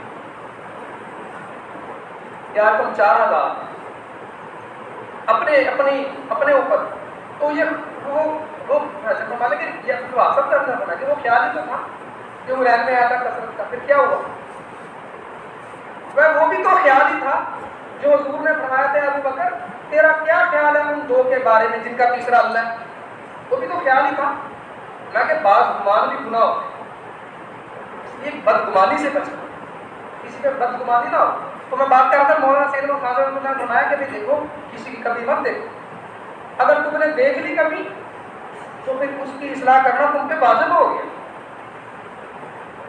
اب واجب کا درجہ فرض کے برابر ہے, ادھر چھوڑو گے تو قضا کرنی پڑے گی, کیوں نہیں؟ تو واجب کا درجہ فرض کے برابر. میں اب اصلاح کرنی واجب اور اعتراض کرنا حرام. اب اصلاح بھی کرنی ہے, اعتراض بھی نہیں کرنا. اور میں کہ مسلمان بعض چیزیں ایسی ہیں, جیسے پیشاب ہے نا, وہ بھی حرام, اور شراب وہ بھی حرام ہے. ایک گلاس میں پیشاب ڈالو اور ایک گلاس میں شراب ڈالو, تو مسلمان شراب تو پی لے گا, پیشاب نہیں پیے گا. اس لیے ایسے ہی شراب نہیں پیے گا, پیشاب نہیں پیتا, شراب پی لیتا. بہت مولانا کی، میں ایک پلیٹ میں سور کا گوشت لے آؤں اور ایک پلیٹ میں سود کے پیسوں کا گوشت لے کے پکا کے رکھو اس کے سامنے، وہ سود کے پیسوں کا گوشت کھا لے گا، سور کا گوشت نہیں کھائے گا۔ میں دونوں میں پلیتی ہے نا، جتنی سور کے گوشت میں پلیتی اتنے سود کے پیسوں سے کھائے گا گوشت کے، اتنی پیشاب میں اتنی شراب میں۔ میں اسی طرح اعتراض کرنا بھی حرام ہے، لیکن آج اس کو ہم سمجھتے نہیں ہیں، چل اعتراض کر دیتے ہیں کہ یہ کیا کرنا چھوٹی چھوٹی باتوں میں، یہ حرام ہے حرام۔ میں اب دیکھو اصلاح بھی کرنی ہے، کیونکہ اب تم نے کبھی دیکھی تمہارے اوپر واجب ہو گئی، اور اعتراض نہیں کرنا، بتاؤ کیسے کرو گے؟ تو سارا مجمع بیٹھا سب خاموش کہ حضرت آپ ہی بتائیں کیا کریں؟ اور میں دیکھو بھائی اصلاح کے لیے 3 چیزیں چاہیے، حکمت، بصیرت، حسن الاخلاق، حسن تدبیر۔ بھائی یہ تینوں چیزیں ہمارے پاس نہیں ہیں۔ وہ امام حسن رضی اللہ عنہ بوڑھے میاں وضو صحیح نہیں کر رہے تھے تو کیا کہا جا کے، میاں جی تم وضو صحیح نہیں کرتے؟ کیا کہا تھا کہ میاں جی ذرا آپ دونوں کا وضو تو دیکھ لو۔ دونوں بھائیوں نے وضو کیا تو پھر میاں جی نے کیا کہا، بیٹا تمہارا ٹھیک ہے میرے ہی غلط۔ حسن الاخلاق، حسن تدبیر، حکمت، بصیرت، یہ 3 چیزیں ہیں، مولانا فرمایا یہ 3 چیزیں چاہیے۔ اب یہ ہمارے پاس ہے ہی نہیں، میں اب کیا کرو گی؟ میں اب یہ ہے کہ جس کی کمی تم نے دیکھ لی، راتوں کو اٹھ کے اللہ کے سامنے رو، اس کے لیے اتنا رو اتنا رو اتنا رو، تذکرہ تو سوال ہی پیدا نہیں نا ہوتا۔ اب تم نے دیکھ لی، اب تمہارے اوپر واجب، اس کے لیے رو اتنا رو کہ اللہ کو تیرا رونا پسند آئے، تو تیرے سے رونے کی برکت سے اللہ اس کی وہ کمی دور کر دے گا، اور اس مانگنے والے کو اللہ یہ تینوں چیزیں دے دے گا، حکمت بصیرت بھی دے گا، حسن اخلاق بھی دے گا، حسن تدبیر بھی دے گا۔ یہ ہمارے بڑے ہماری تربیت فرماتے ہیں، یعنی کہ جو یہ سارے بڑوں کی باتیں ہیں اس میں ہماری تربیت چھپی ہوئی ہے۔ تو کسی کی ٹو میں نہیں لگیں گے، کسی کو اپنے سے چھوٹا نہیں، سب ہمارے بڑے، سب کو ہم اپنے سے ایک دن بھی تبلیغ میں پہل لگا یہ ہمارا بڑا ہے۔ امیر کی اطاعت، میں اس امت کو جو اللہ نے تمغہ اختیار کیا ہے اس کی 2 چیزیں، اس میں ایک اجتماعیت ہے، دوسری نقل و حرکت ہے۔ اب اجتماعیت کیا چیز ہے؟ اجتماعیت یہ ہے ایک کا نقصان سب کا نقصان، سب کا نقصان ایک کا نقصان، ایک کا نقصان ہو سب سمجھے ہمارا نقصان ہو گیا، ایک کا نقصان سب کا نقصان، سب کا نقصان ایک کا نقصان، ایک کا فائدہ سب کا فائدہ، سب کا فائدہ ایک کا فائدہ، یہ اجتماعیت۔ حضور اکرم صلی اللہ علیہ وآلہ وسلم نے اس امت کو مل کر چلنا سکھایا، سب کے ساتھ چلنا، سب کو ساتھ لے کے چلنا، یہ اس امت کی شان ہے۔ اکیلے اکیلے چلنا، بے حس اور بے پرواہ ہو کے چلنا، یہ اس امت کی شان نہیں ہے۔ مولانا سید احمد خان صاحب رحمۃ اللہ علیہ فرمایا کرتے تھے، تم میں سب سے بہتر شخص وہ ہے جو سب کو ساتھ لے کے چلے، اور آخری درجہ یہ ہے کم از کم سب کے ساتھ تو چلے، پھر اپنی نہ چلائے۔ آخری درجے میں پھر کم از کم سب کے ساتھ تو چلے، اپنی نہ چلائے۔ حضور اکرم صلی اللہ علیہ وسلم نے فرمایا مجھے 3 چیزیں پسند ہیں، خوشبو، عورتیں اور نماز۔ علماء کرام فرماتے ہیں ان تینوں چیزوں میں اجتماعیت ہے۔ خوشبو پر فرشتے جمع ہوتے ہیں، نماز پر مسلمان جمع ہوتے ہیں، اور عورتوں پر 2 خاندان جمع ہوتے ہیں۔ تینوں چیزوں میں اجتماعیت۔ ایک صحابی کہنے لگے کہ میرا دل نہیں چاہتا میں فلاں سے ملوں، لیکن جب اس کو ملتے تو مسکراتے ہوئے چہرے سے، تاکہ اجتماعیت برقرار رہے۔ وہ فضائل اعمال میں لکھا ہوا نا کہ ایک صحابی نے کہا، ابن عباس رضی اللہ عنہ سے پوچھا کہ ایک آدمی دن بھر روزہ رکھتا ہے اور رات بھر نفلیں پڑھتا ہے، لیکن جمعہ اور جماعت کی نماز میں شریک نہیں ہوتا، ان کے متعلق کیا حکم ہے؟ تو کیا فرمایا؟ وہ شخص جہنمی ہے۔ کیوں جہنمی ہے؟ کہ جماعت کی نماز میں اجتماعیت، جمعے کی نماز میں اس نے اجتماعیت کو ترک کیا۔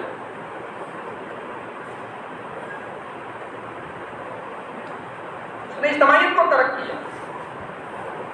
میں آپس کا اختلاف نیکیوں کو ایسے کھا جاتا ہے جیسے اس طرح بالوں کو صاف کرتے ہیں۔ صحابہ میں بھی اختلاف ہوتا تھا۔ بقول مولانا عبد الرحمان صاحب رحمۃ اللہ علیہ، میں صحابہ کا اختلاف کی وجہ سے ان کی آپس میں محبت میں کمی نہیں آتی، ہم تو اختلاف کو مخالفت تک لے جاتے ہیں۔ اختلاف رائے کو مخالفت تک لے جاتے ہیں. میں کہ انہوں نے پھر بتایا کہ علی رضی اللہ عنہ کی عمر اور حضرت معاویہ کی آپس میں چکلش تھی اور کتنے صحابہ شہید ہوئے, کتنی کافروں کے ساتھ جنگوں میں لڑائیوں میں شہید, کتنے آپس کی لڑائیوں میں شہید ہوئے. ایسے ہی نا. میں اس موقع سے فائدہ اٹھاتے ہوئے کیسر روم نے خط لکھا حضرت امیر معاویہ رضی اللہ عنہ کہ اگر آپ مجھے کہو تو آپ کی طرف سے میں علی پہ چڑھائی کر دوں رضی اللہ عنہ. تو امیر معاویہ نے جواب میں لکھا, اے کتیا کے بچے. مولانا نے ممبر سے وہ ہدایت دے اس میں یہ قصہ مولانا عبد الرحمان صاحب رحمۃ اللہ کہ اے کتیا کے بچے, اگر تو نے علی رضی اللہ عنہ پہ چڑھائی کی تو علی رضی اللہ عنہ کی طرف سے پہلا فوجی میں ہوں گا جو تیرے ساتھ ملے, اور اس وقت تک لڑوں گا جب تک تیرے سور چرانے والا بنا کے نہ چھوڑوں. حضرت علی رضی اللہ عنہ کے وصال کے بعد امیر معاویہ مجلس لگی ہوئی تھی. حضرت علی رضی اللہ عنہ کے خادم خاص آئے اور جب خدمت میں حاضر ہوئے تو حضرت امیر معاویہ نے کہا میرے بھائی علی کی صفات بیان کرو. انہوں نے کہا کہ یہ مجلس موضوع نہیں ہے, کچھ دوسرے لوگ بھی تھے, کہا نہیں میرا حکم ہے. تو وہ جو خادم خاص تھے انہوں نے کھڑے ہو کے حضرت علی رضی اللہ عنہ کی صفات بیان کرنا شروع کی. حضرت علی رضی اللہ عنہ دور اندیش تھے اور وہ ایسے تھے, اور آپ کو ان کے مسجد کے محراب میں ایسا ہوتے تھے پچھو کٹا سا ہوتا, اس طرح صفات بیان. حضرت امیر معاویہ بھی رونے لگے اور وہ صحابی بھی روتے اور کہا تو نے حق کہا, سچ کہا میرا بھائی, ایسا ہی تھا. اختلاف اپنی جگہ پہ ہے لیکن محبت میں کمی نہیں ہے. اختلاف اپنی جگہ پہ. حضرت صحابہ کی جماعت حضرت عثمان رضی اللہ عنہ لے کے گئے, اختلاف ہو گیا. تو عثمان رضی اللہ عنہ مکے میں مقیم تھے, انہوں نے 4 رکھتے ہیں, تو ایک صحابی نے اختلاف کیا جی یہاں 2 پڑھنے چاہیے. انہوں نے اختلاف, حضرت عثمان رضی اللہ عنہ نے 4 رکھتے پڑھائے, اس صحابی نے جو پیچھے پڑھ لی. تو کسی نے بعد میں کہا ابھی تو اختلاف کر رہا, پھر تو انہیں نماز بھی پڑھ لی. اس نے کہا اختلاف اپنی جگہ پہ لیکن مانیں گے امیر کی, مانیں گے امیر کی ہی مانیں گے. حضرت عمر رضی اللہ عنہ نے حضرت خالد کو معزول کیا اور بہت سو کو یہ معزولی ناگوار گزری, اور ان کی معزولی کے لیے حضرت بلال حبشی رضی اللہ عنہ کا انتخاب کیا گیا, کالے رنگ والے موٹے ہوں, اور انہوں نے جا کے حضرت خالد رضی اللہ عنہ بنی مخدوم کے ناک کے بال تھے, سرداروں میں. اب جا کے ان کی پگڑی اتاری اور وہ سارا لہرایا اور مجمع جمع ہوا, اور پھر ان کی معزولی کا اعلان لمبا ہے اور پھر بعد میں پگڑی ان کے سر پہ باندھی معزولی کا اعلان کرنے کے بعد, اور ان کا ماتھا چوما, کہا وہ تو حکم تھا, یہ محبت ہے. وہ تو امیر کا حکم تھا, وہ تو میں نے کرنا ہی تھا, یہ محبت ہے. کیا میرا تعلق ہے کسی کے ساتھ؟ اب تو امیر نے کوئی بات نہیں, اب تو میں کروں. یہ صحابہ کی زندگی میں انہوں نے تو ناگواریوں میں چلنا سیکھا تھا. یہ ناگواری ایک پہ نہیں 200 پہ ناگوار گزری, لیکن ناگواروں پہ پھر عمر رضی اللہ عنہ نے گشت کر دی. ایک علقمہ رضی اللہ عنہ, رات کا وقت تھا, وہ سمجھے کہ شاید خالد ہے, تھے عمر رضی اللہ عنہ. حضرت عمر رضی اللہ عنہ کی چال ڈال کا خالد جیسا تھا, تو انہوں نے وہ سمجھے رات کا وقت تھا کہ عمر رضی اللہ عنہ. انہوں نے کہا خالد, اب عمر نے سمجھ گئے اس کو مغالطہ لگ گیا. کیا بات؟ کہا امیر المومنین نے تیرے ساتھ اچھا نہیں, مجھے امارت سے مضمون کیا نا, تیرے ساتھ اچھا نہیں. اچھا پھر مجھے کیا کرنا چاہیے؟ تو بھائی مانیں گے تو امیر کی. جواب کیا دیا؟ مانیں گے تو امیر کی. صبح کو حضرت عمر رضی اللہ عنہ نے حضرت خالد کو بھی بلا لیا اور حضرت علقمہ کو بھی بلا لیا اور کہا بھائی تم دونوں کی رات کیا گفتگو ہوئی؟ خالد نے کہا نہیں گفتگو نہیں ہوئی اس کے ساتھ. علقمہ کہہ لگے تم بڑے آدمی ہو کے جھوٹ بولتے ہو, رابطے کے لیے گفتگو نہیں ہوئی, اس کا مفہوم ہے. حضرت عمر رضی اللہ عنہ مسکرا رہے تھے اور فرمایا کہ نہیں وہ خالد نہیں تھا, وہ میں تھا. اور پھر فرمایا کہ مجھے علقمہ جیسے معمول چاہیے. تو اپنے بڑوں کے ساتھ جڑنا سمجھ میں آئے نہ آئے, جو طے اس کو کریں گے. ہماری سمجھ میں آ رہا نہیں آ رہا, ہمارے مرکز والوں نے, ہمارے مسجد کے ذمہ دار نے, ہمارے ہفتہ واری مشورے والوں نے, رحمت والوں جو باتیں طے کی ہیں کیوں نہیں اسی پہ زور لگائیں گے, اسی پہ قوت خرچ کریں گے, اس کے خلاف نہیں قوتیں خرچ کریں گے. بھائی ایسے نہیں, ایسے کرنا, ایسے نہیں, ایسے نہیں. جو وہ کہہ رہے اس کو کریں تو صحیح. پھر دیکھیں اللہ کے فضل سے ہمارے بڑے جو بات طے کرتے ہیں, اللہ کے فضل سے وہ بات اللہ کو وجود دے دیتے ہیں. آپ نے دیکھا 1.5 سال کی جماعتوں کی آواز لگی, 1.5 سال کی جماعتیں نکلی کہ نہیں نکلی, ساری زندگی کی بات لگی، ساری زندگی دینے والے بیٹھے کہ نہیں بیٹھے رہ جائیں. تم اپنے بڑوں پہ اعتماد کریں، اپنی مسجد کے ذمہ دار کے ساتھ جڑ کے چلے، اپنے مرکز والوں سے جڑ کے چلے. جو چیزیں وہ ہمارے لیے طے کریں وہ ہمارے خیر کو آئیں. ان کو اللہ نے ہمارا بڑا بنایا ہے، ہم بھی ان کو اپنا بڑا بنائیں. کیوں نہیں؟ کوئی خود بخود کچھ کر سکتا ہے؟ کیوں؟ یہ اللہ کا کام ہے، یہ کسی کا کام نہیں ہے. اللہ کسی کو آگے کرنا پیچھے کرنا یہ اللہ کا کام ہے. تو اس لیے اجتماعیت کے ساتھ اور اپنے ساتھیوں کی کمیوں سے فرمایا کہ عمر رضی اللہ عنہ ایک صحابی آئے تو ان کے پیچھے ابو جہل اور اس کا بھائی آگے لینے کے لیے کہ تیری ماں نے قسم کھا لی نہ کھاؤں گی نہ پیوں گی، دھوپ میں رہوں گی جب تک میرا بیٹا واپس نہ آ جائے. تو عمر نے سمجھایا نہ جانا، اس کے کہنے میں پڑ جائے گا. اس نے کہا جی میرا مال بھی ہے وہاں پہ. انہوں نے کہا جی میری ماں ہے، اس طرح جب بھوک لگے گی خود ہی کھا لے گی، سر جب بھوک لگے گی چوہے پڑیں گی خود ہی چلی جائے گی، کنگھی بھی کرے گی کنگھی نہیں کرو. تو اس طرح جس کا مفہوم ہے. تو پھر خیر انہوں نے جب اس نے کہا جی میرا مال بھی ہے اس طرح کی، تو عمر نے کہا اچھا چلو ٹھیک ہے، تو پھر میری سواری ہے بڑی تیز رفتار ہے، اس پہ جاؤ اپنا تقاضا پورا کرو واپس آ جانا. میں نے کہا ٹھیک. پہلے تو کہا آدھا مال لے لو، میں نے کہا نا میرا مال کا میرا آدھا مال لے لو، اپنے آدھے مال کی پیشکش کر دی. میں نے کہا نہیں، اور بھی اس طرح ادھر کیا انہوں نے، تو اپنی سواری کی پیشکش، میری سواری لے جاؤ. کہتے بابا وجہ مجبوری، وہ صحابی وہاں جا کے مرتد ہو. ابو جہل اس کا بھائی انہوں نے پکڑے اس کو باندھا اور لے گئے، اور بابا وجہ مجبوری مرتد ہو گئے. حضرت عمر رضی اللہ عنہ کو فکر لگی ہوئی اور اللہ کے نبی پہ آیات اتنی، وہ آیات لکھ لکھ کے بھیج رہے ہیں. اب وہ صحابی آیات پڑھتا، کبھی پہاڑ چڑھتا کبھی اترتا دیکھتا، تو پھر اللہ نے دوبارہ ان کی دعا بھی مانگتے ہوں گے، اللہ نے دوبارہ اس کو ہدایت دی. فرمایا ساتھی کی ایسی فکر کرو جیسے عمر رضی اللہ عنہ نے کی. کتنے ساتھی ہمارے محلوں میں ہیں 50 دن 3 چیلے لگائے، اب نہیں جڑ رہے، تو ان کی محنت سے قربانیوں سے ہم لگے ہیں. اب ان کو چھوڑ دینا ان کے حال پہ، ان کی خیر خبر لینا، ان کی دعائیں مانگنا، ان کو ہدیے دینا، ان کو کارگزاریاں سنانا، ان کو کام میں جوڑنا، ان کی محبت ہمارے دل میں ہو. بھئی یہ تو جڑتا ہی نہیں ہے، یہ تو پرانے ملکوں کے سفر کیے تو آتے ہی نہیں ہے، یہ تو مشورے میں بیٹھتے ہی نہیں ہے. ایسی بات نہ ہو. امیر اگر کمزور ہے، نہیں اتنی صلاحیت استعداد، تو امیر پہ اعتراض. ہمیں کہ سب سے پہلے جو امت کی اجتماعیت بکھری اور شرادہ بکھرا، اس کی سب سے بڑی وجہ یہ بنی کہ عثمان رضی اللہ عنہ کے زمانے میں امیر پہ اعتراض شروع ہوا. امیر پہ اعتراض اور خود امیر بننے کا جذبہ، اس سے اجتماعیت ٹوٹی اور اجتماعیت کا شرادہ بکھرا. اور وہ صحابی جو حضور کی حفاظت میں 90 زخم کھائے اور شہید نہ ہوئے، جب اجتماعیت ٹوٹی ایک تیر ایک تلوار لگنے میں شہید ہو گئے. مولانا الیاس یوسف صاحب رحمۃ اللہ فرمایا کرتے تھے اجتماعیت کی تو دھول بھی بڑی قیمتی ہے، اجتماعیت کی تو دھول بھی بڑی قیمتی ہے. اس لیے اپنے سارے ساتھیوں کو لینا جوڑنا، اور اس کے بعد ہمارا معاشرہ، ہماری گھریلو زندگی، ہماری خوشیاں غمیاں اس سنت کے مطابق. ڈاکٹر سلیم صاحب فرما رہے تھے دیکھو بھائی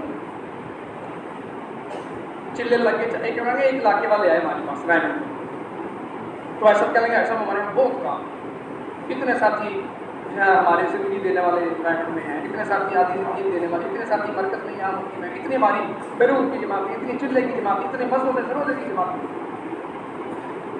تو ایسا سنتے رہے سمجھ تیرے بھائی صاحب نے کہا بھی آپ کے یہاں تو کام کا ضرورت نہیں ہے. ابھی ہم تمہارے علاقے میں گئے تھے، وہاں پہ روڈوں میں بڑے بڑے بورڈ لگے، وہاں پہ عورتوں کی تصویریں تھیں. خواب کام ہے تمہارے؟ کوئی ہر محنت کا کوئی اثر ہوتا ہے، کوئی نتیجہ نکلتا ہے. تو کیا نتیجہ نکلا؟ یہ ہم تبلیغ میں لگے تو پھر ہماری زندگیاں یعنی سادگی پہ آئی کہ ہماری گھریلو زندگی بدلی کہ نہیں بدلی؟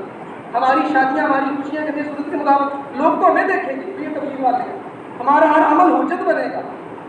تو ہم نے اپنی زندگی بدلی کہ نہیں بدلی؟ ہم نے اپنی بہنوں کو وراثت میں حصہ دینا شروع کیا کہ نہیں کیا؟ ہم اگر کسی سے قرض لیتے ہیں، قرض حسنہ کیا؟ جب قرض واپس مانگے تو ہنس کے دکھا دو. تو ہم نے یعنی اتنا بڑا مسئلہ ہے قرض کا، اللہ کے نبی نے جنازہ نہیں پڑھایا. قرض لینا سنت ہے، لیکن اس کو واپس کرنا بھی سنت ہے. تو یہ ساری چیزیں میرے معاملات، میری تجارت کیا سنت پہ آئی کہ نہیں آئی؟ لوگوں کی دکانوں میں لکھا ہوتا ہے خریدا ہوا واپس یا تبدیل نہیں ہوگا، میں نے بھی لکھا ہوا ہے، تو میرا ان کا فرق کیا ہے؟ اللہ کے نبی کی کیا حدیث ہے؟ کیوں جو خوشی سے مال واپس کرے جنت میں، تو میرے اندر جذبہ پیدا ہوا کہ نہیں؟ اس لیے فرمایا کہ سب سے پہلے تقویٰ اپنی کمائیوں میں، کیونکہ عبادت پر تو آدمی تھوڑے یقین پر بھی چل جاتا ہے، تھوڑے ایمان سے بھی بندہ عبادت پہ آ جاتا ہے، معاملات کے لیے بڑا ایمان چاہیے۔ اب سامنے نفع 10 لاکھ کا، جھوٹ بولے تو 10 لاکھ آتا ہے، سچ بولے 10 لاکھ جاتا ہے، اب پتہ چلے گا اس کا ایمان۔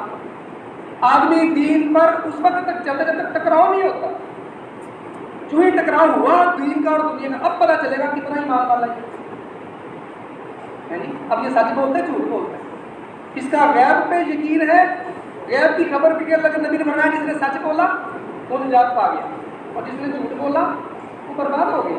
اب جھوٹ بول کے 10 لاکھ لے لیا، اب یہ برباد ہوا یا نجات پا گیا؟ اب میرا کتنا یقین بنا؟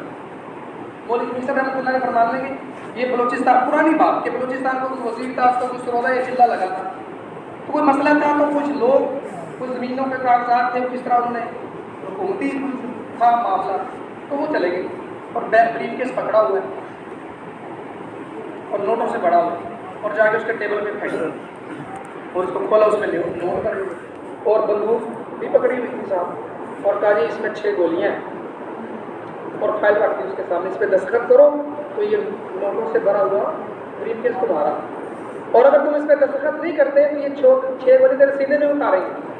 کہتے ہیں نہیں ایسے بات ہے کہ پہلے تو 3 دن لگنے سے زندگی بدل جاتی تھی، اب 4 ماہ لگنے سے بھی وہ چیز پیدا کیوں نہیں ہو رہی؟ یہ بھی ہمارا قصور ہے پرانوں کا کہ ہم جب نکالتے ہیں کتنی محنت کرتے ہیں ان پہ، اور ہمارے بڑوں نے ہم پہ کتنی محنت کی، یہ دین تو امانت ہے، یہ کام تو امانت ہے، ہم تک ہمارے بڑوں نے پہنچایا، اب ہم کیا اپنے آنے والوں اگلی نسلوں تک اسی طریقے سے پہنچا رہے ہیں؟ یہ بھی ہمارا قصور ہے، میرا قصور ہے، میں کتنی محنت کر رہا ہوں اپنے ساتھیوں۔ اس نے کہا ٹھیک ہے، پہلے مجھے ایک بات کا جواب، اگر میں تم سے یہ رشوت لے لیتا ہوں اور اس پہ دستخط کر دیتا ہوں اور خدا نخواستہ میری موت آ گئی تو میں کہاں جاؤں؟ تو وہ جو ڈاکٹر تھے جو بھی تھے وہ کہنے لگے کہ ظاہر ہے جہنم کیا ہو گیا، رشوت دینے والا جہنم۔ اچھا اگر میں یہ دستخط نہیں کرتا تو کیا کرو گے؟ تم مجھے گولیاں مارو گے؟ تو تم مجھے مار دو گے، میں مر جاؤں گا، پھر میں کہاں جاؤں؟ جنت میں جاؤ، کھا کر اٹھاؤ بریف کیس اور مارو گے۔ انہوں نے بریف کیس بند کیا، فائر اٹھائی اور بات، تو اللہ دیکھتے ہیں کہ جب مقابلہ پڑا کرسی کا، اللہ نے کرسی دی، عہدہ دیا، اب اس کا مقابلہ پڑا حکم سے، اس کی تجارت کا مقابلہ پڑا حکم سے، اس کے گھر شادی آگے مقابلہ پڑا قوم برادری سے، حکم کا۔ اب دیکھو کیا کرتا ہے، یہ قوم نہیں مانتی، یہ برادری نہیں مانتی، یہ ہماری نام نہیں رہتی، اب پتہ چلے گا۔ اس لیے ہمارے بڑے فرماتے ہیں ایک ہے کلمے کی دعوت دینا، کلمے کے الفاظ کو یاد، ایک ہے کلمے کا یقین دل میں اتارنا، لا الہ الا اللہ محمد رسول اللہ کو دل میں اتارنا۔ جب دل میں اترے گا نا پھر یہ حالات آنے پہ جمے گا، ورنہ حال میں بے حال ہو جائے گا، حال آئے گا یہ کیا ہوگا؟ بے حال۔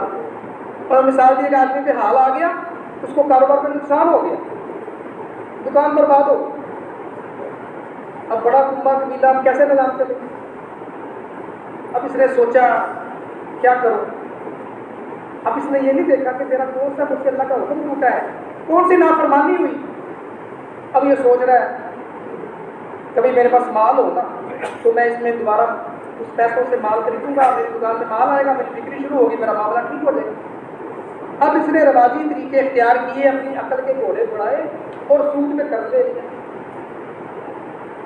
اب جب پیسہ آیا اس نے اپنا جو بھی اس کا کاروبار تھا اس نے وہ مال اس میں ڈالا، اب اس کی بکری شروع ہوئی، اس کی آمدنی پہلے خرچے تھا، آمدنی تھی، اب آمدنی بھی ہو گئی اور خرچہ کم آمدنی زیادہ۔ اب اس نے کہا بھی کون کہتا ہے رواجی طریقے سے کام نہیں کرتا، دیکھو میں نے تو کیا، میرا تو کام ہو گیا، میں تو ہلاکی ہو گئی۔ تو فرما لیں گے پریشانی کہتی ہے فکر نہ کر، میں شکل بدل کے آ گئی، اب اس پہ مقدمہ ہو گیا، اب وہ اپنی طرف سے ممکن ہے میں نے پریشانی دور کر لی، اب وہ مقدمہ ہو گیا، شکل بدل گئی پریشانی۔ اب اس نے پھر بجائے رجوع کرنے کے، توبہ کرنے کے، اب یہ کیا کر رہا ہے، کیا وکیل کرے، فلاں وکیل بڑا گھر ہے، فلاں نے رواجی طریقے اختیار کر سوچ لڑا رہا ہے، وہ اللہ کی طرف رجوع نہیں کر رہا کہ کون سا گناہ ہوا مجھ پہ یہ حال ہے۔ اب اس نے اعلیٰ وکیل کیا، مال خرچ کیا، اب اللہ کی شان کیس چلا اور مقدمہ اس کے ہاتھ میں ہو۔ لیکن کون کہتا ہے بھائی کام نہیں بنتے رہا دیجیے، میں نے یہ میرا تو بن گیا، کہتے اس نے ٹوکرا لیا مٹھائی کا اور لوگوں کو بانٹ رہا اور گھر میں بھی لے کے آئے، اور بیوی وغیرہ بھائی دیکھو بھائی مبارک ہو مقدمہ۔ اس نے کہا اپنے گھر کی خبر تو لو، تیرا بیٹا تیسری منزل سے گرا، اس کی ٹانگ ٹوٹ گئی، ہاسپٹل میں پڑا، تم ڈیاں بانٹ رہے ہیں۔ میں یہ تو چھوٹی چھوٹی پریشانیاں ہیں، موت میں جو پریشانیاں آنے والی ہیں وہ جو ملک الموت آئیں گے، جس شکل میں وہ آئیں گے جو نافرمان، وہ تو بندہ برداشت نہیں کر سکتا، پھر قبر کی سختی اور آخرت کی سختی۔ اس لیے ہم اپنی زندگیوں کو بدلنے کی نیت کریں۔ مجھے 20 سال ہو گئے، 50 سال ہو گئے تبلیغ میں لگے، اللہ سے مانگیں ہم، اللہ سے جیسے پہلے بھی بات آئی ہے جی، گھروں کے اندر ماحول، فضا، بچوں کی تربیت اب نہیں ہوئی، اب اللہ سے مانگیں۔ ہم سے جو کبھی کوتاہی ہوئی، پیار سے محبت سے، ڈنڈا نہیں اٹھا، سوٹا نہیں اٹھا، اللہ سے مانگے پیار سے محبت سے ہے جی۔ یہ جتنی باتیں اللہ کرے میرے اندر بھی آ جائیں، ہم سب کے اندر آ جائیں، ہماری شادیاں خوشیاں غمیاں سنت کے مطابق ہوں، ہمارا لین دین ہمارے معاملات سنت کے مطابق۔ وہ تو غیر جو تھے مدینے کے اندر ایک یہودی آیا، اس نے دیکھنے کے لیے تجارت کیسے کرتے ہیں، تو یہودی کے باغ میں چلا پھرا، اس نے ایک دکان سے کچھ چیزیں پسند آئیں، صحابی سے سودا ہوا، تو کہا یہ چیزیں دے دو۔ انہوں نے کہا بھائی اتنی قیمت میں یہی چیزیں تجھے میں فلاں دکاندار سے، ساتھ والے دکاندار سے لے لیتا ہوں، کبھی میں نے تیری دکان سے پسند کی، تو دے۔ اس نے کہا بات یہ ہے کہ وہ میرا بھائی صبح سے فارغ بیٹھا تھا اور میں نے صبح سے کچھ بکری ڈالی، میرا تو دال دلیا ہو گیا، تجھے میں وہاں سے لے لیتا ہوں اگر تو ناراض ہو۔ اس بات سے وہ مسلمان ہو گئے۔ تو ہمارا تعلق کیا کہتا ہے کہ ادھرنا چاہیے، ہمارا اشارہ ہی کافی ہے۔ اس لیے اللہ تعالیٰ ہم سب کو ہم نمونہ بنے اپنے علاقے میں، تاکہ لوگ یعنی ہم لوگوں کے لیے ہم نے جب تبلیغ میں وقت لگا لیا نا، اب ہماری زندگی اجتماعی ہو گئی، ہم انفرادی نہیں ہے کہ جیسے مرضی کرے جو مرضی کرے، ہمارے ہر عمل کا اثر پڑے گا مجمع میں۔ کہتے ہیں یہ تبلیغ والے ہیں، جب یہ کر اسی لیے تو مولانا صاحب فرمایا کرتے تھے اللہ جزائے خیر دی، تم قرآنوں کو تم نے آواز لگائی پوری دنیا میں، اللہ کا تعارف ہو، اب اپنے معاملات کو ٹھیک کرو۔ لوگ ہماری باتوں کو نہیں سنتے، ہمارے معاملات کو دیکھو، ان کا لین دین کیسا ہے، ان کی خوشی غمیاں کیسے ہیں، ان کے معاملات کی گھریلو زندگی کیسی، ان کا لباس کیسا ہے۔